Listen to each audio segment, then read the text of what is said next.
Au chapitre 3 de la Genèse, nous avons un débat sur la nudité et comment remédier et pallier cette nudité. Et nous avons deux passages à ce sujet. À un moment donné, on fait des pagnes avec des feuilles de figuier. Ce sont les humains qui font ça. Et un peu plus tard, dans le même chapitre, une quinzaine de versets plus bas, on nous dit que Dieu fabriqua des tuniques de peau pour ces gens-là. Donc, deux discours.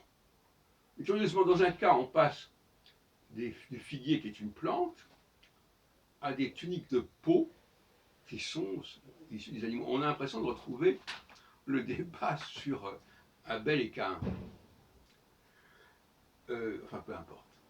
Mais c'est pas ça le problème. Le problème, c'est est-ce qu'on peut dire que Dieu, le Dieu d'Israël, le Dieu des Juifs, s'amuse à fabriquer des tuniques de peau? Est-ce que ça n'est pas contraire à la théologie juive?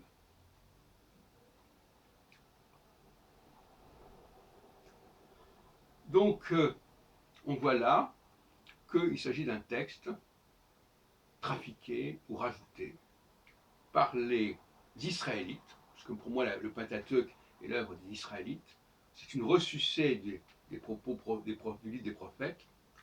Donc finalement le livre le Pentateuque est postérieur, serait postérieur à celui des prophètes.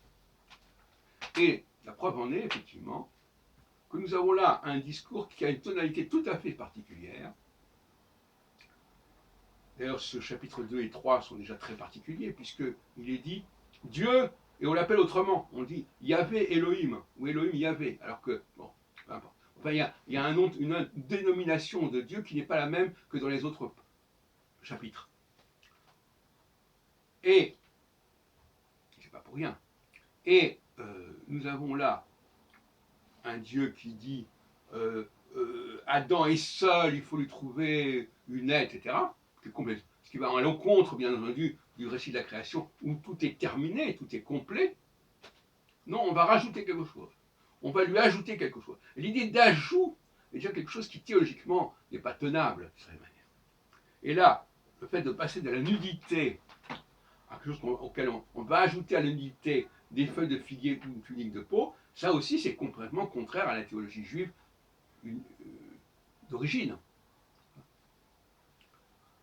Donc il faut faire très attention au syncrétisme du Pentateuque et de la Bible en général. Les Israélites n'ont pas la même vision des choses que les Juifs, que les Judéens. Pour eux, d'ailleurs même le culte des idoles le montre bien, hein, on peut fabriquer des idoles, c'est pas une mauvaise chose, c'est un plus. Et donc pourquoi ne pas ajouter à la nudité, prise de conscience de la nudité, quelque part, dans ce discours-là, c'est une façon de dire que, au fond, on pourrait dire que Dieu reconnaît que Adam est seul, et après, on va dire que Dieu reconnaît que Adam est nu. Il est seul, il lui ajoute une femme, il est nu, on lui ajoute une tunique de peau. Cette idée de l'addition, du en plus, de l'augmentation, du complément. Voilà le genre de Dieu que défendent les Israélites, qui renvoie à l'idolâtrie. C'est-à-dire, on passe par Dieu, on va vers Dieu, mais avec un ajout qui est la sculpture, qui est l'idole.